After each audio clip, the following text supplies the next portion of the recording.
market barefoot and climbing trees to pick mangoes. Her mother, Mama Ejim, often scolded her. "Adeobi," Mama Ejim would shout, "come down from that tree before you break your leg. Girls like you should be helping in the kitchen, not climbing like a monkey." But Adeobi didn't listen. She loved being free and doing things her own way. As she grew older, her actions began to upset her mother even more. Adeobi would skip important family gatherings, talk back to elders. In their village, tradition was everything. Girls were expected to be respectful, humble, and obedient. They were taught to value family and to marry young, bringing honor to their parents. But Adeobi didn't seem to care. When the village elders would call meetings to discuss important matters, Adeobi would slip away to the riverbank, where she would daydream for hours or write her own stories on banana leaves. Mama Ejim was growing more frustrated by the day. The other women in the village began whispering behind her back. This Adeobi, she will bring disgrace to her family," one woman said. "How can a girl be so stubborn?" another added. "Poor Ejim. She must be so ashamed." Mama Ejim felt the sting of their words like a slap on her face. She would go home, her anger bubbling inside her like hot oil. "Adeobi," she would scream. "Do you hear what people are saying about us? Do you know how much shame you are bringing to this family?" But Adeobi would shrug. "Mama, I don't care what they say. Let them talk. It's my life." This only made Mama Ejim angrier. "Your life? Huh, what life? You are my daughter, and you will do as I say." Things got worse when suitors began to visit their home. Adeobi was now a young woman, and many men were interested in marrying her. One day, a wealthy cocoa farmer named Emeka came to their house. He was older than Adeobi, with a large belly and a booming voice. "I have heard of your daughter's beauty," Emeka said, smiling widely. "I will take good care of her. She will never lack anything." Mama Ejim was thrilled. Emeka was rich and respected in the village. But when she called Adeobi to greet him, Adeobi frowned. "I will not marry him," she said bluntly. "He's old enough to be my father." "Are you mad?" Mama Ejim hissed. "Do you know how lucky you are? Emeka is a good man."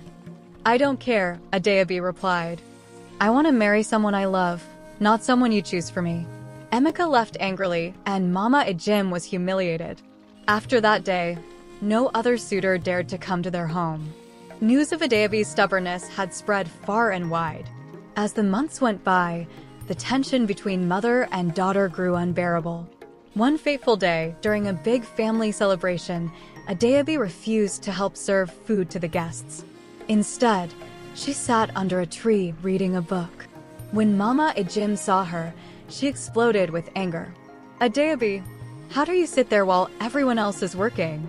You're the first daughter. You should be setting an example." "Why should I?"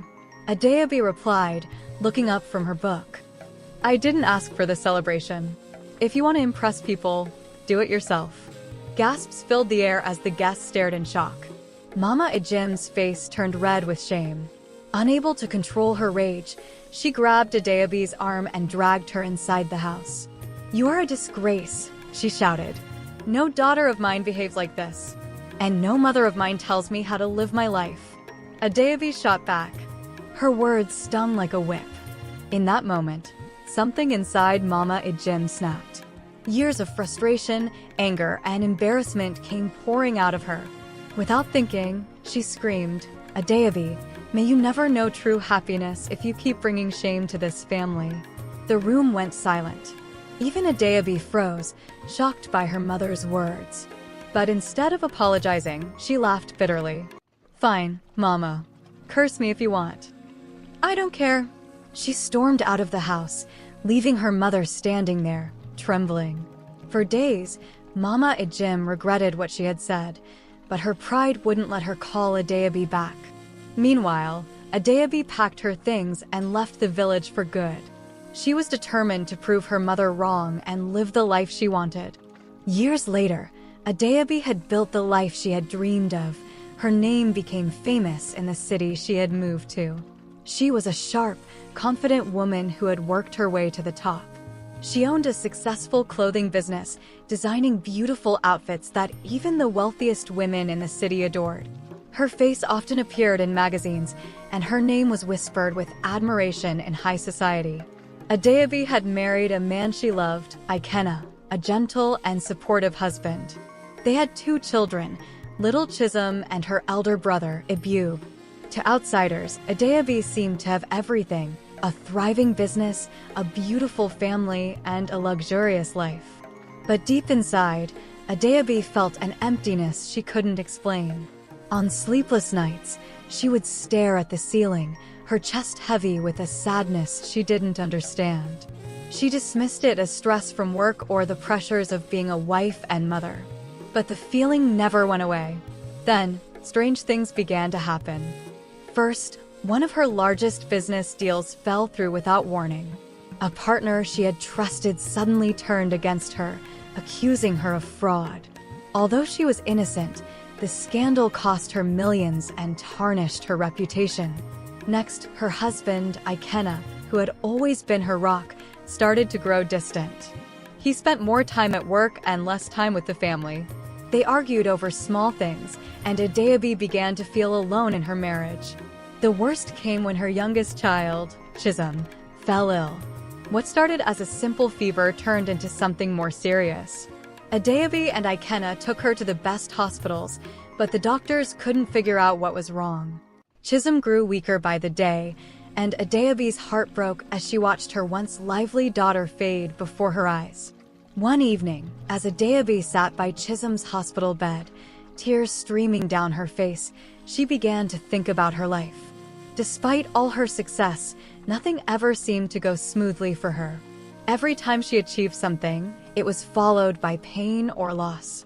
It was as if something invisible was holding her back from truly being happy. That night, she had a dream. She was standing in a dark forest, surrounded by whispers. The voices grew louder and louder until she could make out what they were saying. Curse, the curse, the curse. Adeobi woke up in a cold sweat. Her heart was racing, and her hands trembled. The word curse echoed in her mind. Could it be? Could her mother's words from so many years ago still have power over her? Determined to find answers, Adeobi began to visit spiritual guides. She went from church to church, meeting with pastors and prayer warriors. She even visited a few traditional healers, desperate for any insight into what was happening in her life. One day, an old priestess named Nneka listened carefully to Adeobi's story. Nneka was frail and wrinkled, with eyes that seemed to see into Adeobi's soul. "My child," Nneka said softly, "your pain is not ordinary. It is the result of words spoken in anger. Words can be like seeds. When planted in the soil of a person's life, they grow and bear fruit. Your mother's curse is the seed, and the fruit is the sorrow you feel." Adeobi's heart sank. She had always believed curses were just stories, something old people used to scare children. But now, the weight of Nneka's words felt real. "What do I do, Mama?" Adeobi asked, her voice shaking. Nneka sighed deeply. "A curse spoken by a mother is powerful, but it is not unbreakable. You must return to your roots. You must seek forgiveness from the one who cursed you. Only then will you be free." Adeobi's chest tightened. She hadn't spoken to her mother in years. She had left the village without looking back, refusing to acknowledge the family she felt had never understood her. The thought of returning filled her with dread. What if her mother didn't forgive her? What if it was too late? But Adeobi also knew she had no choice. If there was even a chance of saving her daughter and lifting the shadow over her life, she had to face her past. The next morning, Adeobi began packing her bags. She called Ikenna and told him she was going to the village. He didn't understand why, but he saw the desperation in her eyes and didn't question her. With little Chisholm still in the hospital, Adeobi kissed her daughter's forehead and promised to come back with answers. As the car drove through the winding roads leading to her village, memories of her childhood began to flood Adeobi's mind. The mango trees she used to climb, the dusty market streets, and most of all, her mother's stern face. For the first time in years, Adeobi felt like the little girl who had run away from everything. When the car finally stopped in front of her family's old house, Adeobi hesitated. Her hands were trembling as she stepped out. The house looked smaller than she remembered, and the garden was overgrown with weeds. Taking a deep breath, she walked to the door and knocked. Adeobi stood at the door, her heart pounding as if it wanted to leap out of her chest. The door creaked open, and there stood her mother, Mama Ejim. Time had softened her face, but not her stern gaze. Her eyes widened in shock when she saw Adeobi, and for a moment, neither of them spoke. "Mama," Adeobi finally said, her voice trembling. "I've come to see you." Mama Ejim frowned, but stepped aside to let her in. The house smelled of spices and old wood, just as Adeobi remembered. They sat in silence for a while, the weight of years of separation hanging between them. "What brings you back here after all this time?" Mama Ejim asked, her tone sharp. Adeobi swallowed hard. "Mama, I need your forgiveness."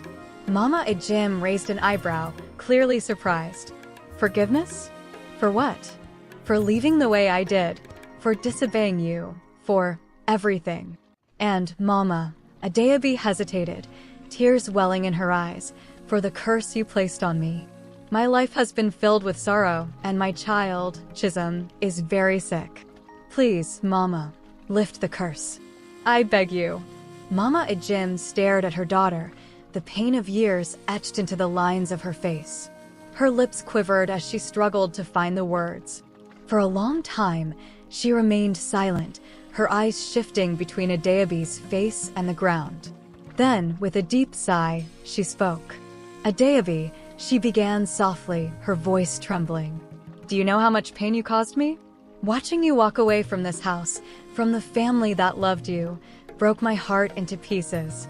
And yet, in my anger, I said words I should never have spoken. I let my pride and hurt guide me."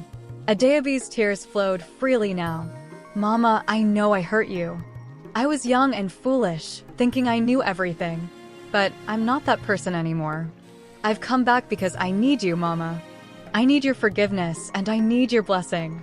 Mama Ejim looked into Adeobi's eyes, and the hardness that had been there for years began to melt. She reached out and placed her hand on Adeobi's head, just as she had done when Adeobi was a little girl. "My daughter," she said, her voice breaking, "I forgive you. I forgive you with all my heart. And I take back every curse I spoke over you. May blessings follow you from this day forward." Adeobi let out a sob, feeling a weight lift from her shoulders. "Thank you, Mama," she whispered. "Thank you." Mama Ejim pulled her daughter into a tight embrace, and for the first time in years, they both felt the warmth of love that had been buried under anger and pride. The bond between mother and daughter, though strained, had never truly been broken. That evening, the two women sat together under the stars, talking about the past, sharing stories, and laughing softly. Mama Ejim cooked Adeobi's favorite meal, yam porridge with smoked fish, and they ate together, just like old times. For the first time in years, Adeobi felt at peace. Before Adeobi left the next morning, Mama Ejim walked her to the edge of the village. She placed her hands on Adeobi's shoulders and said, "Go back to your family, Adeobi. Love them deeply and cherish every moment. And never forget where you come from. The strength of your roots will always carry you." When Adeobi returned to the city, she felt a change in her spirit. She visited Chisholm in the hospital and was overjoyed to find her daughter sitting up, smiling, and asking for food. The doctors were amazed at her sudden recovery, but Adeobi knew in her heart what had happened. Over the following months, Adeobi's life began to blossom. Her business flourished once again, her relationship with Ikenna grew stronger, and her family was filled with laughter and love. She made it a point to visit her mother often, bringing her grandchildren along so they could learn about their heritage. Adeobi also became an advocate for kindness and forgiveness. She often shared her story with others, teaching them the importance of healing wounds, no matter how deep they seemed. Moral lesson: words are powerful, they can heal or harm, bless or curse. As parents, we must choose our words carefully, for they have the power to shape the lives of our children. As children, we must honor and respect our parents, even when we don't always agree with them. The story teaches us that forgiveness is not just about letting go of anger. It is about restoring love and harmony. No matter how broken a relationship may seem, humility, love, and forgiveness can mend even the deepest wounds, bringing peace and blessings into our lives. Thanks for watching. Hope you enjoyed our story. Please like, share, and subscribe to our channel.